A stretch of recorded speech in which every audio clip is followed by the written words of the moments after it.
พะวงอยู่ทุกเวลาหูตัวดีว่าน้องนั้นสั่งนำหน้าแต่ด้วยว่าอายนี่ฮักน้องเหลือเกินหูว่าน้องสั่งอายเท่าใดแต่หัวใจของอายยัง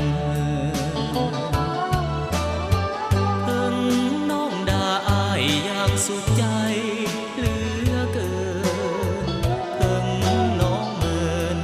อายยิ่งหักน้องขึ้นไปก่อนนี้อายเคยหักกับน้องมาครั้งหนึ่งความหักอายคงบ่ซึ้งน้องจึงหันเปลี่ยนไปปล่อยให้อายต้องซ้ำประกำในดวงใจในดวงใจในดวงใจแต่อ้ายนี้ลืมน้องบ่ลงคงทุกตรงอย่างนี้เรื่อยไปหูตัวดีว่าน้องหมดความสนใจต้องทนอายเพราะอายลืมน้องบ่ลง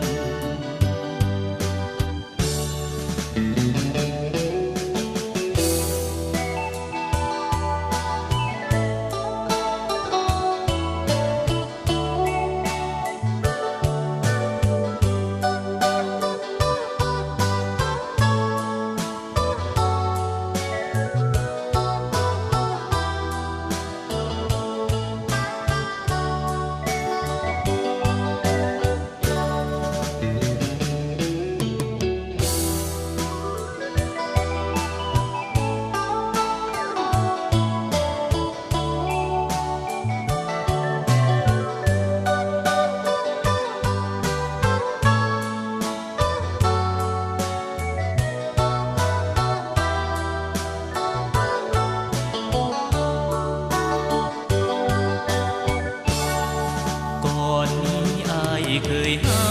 กกับน้องมาครั้งหนึ่งความหักอายคงบ่ซึ้งน้องจึงหันเปลี่ยนไป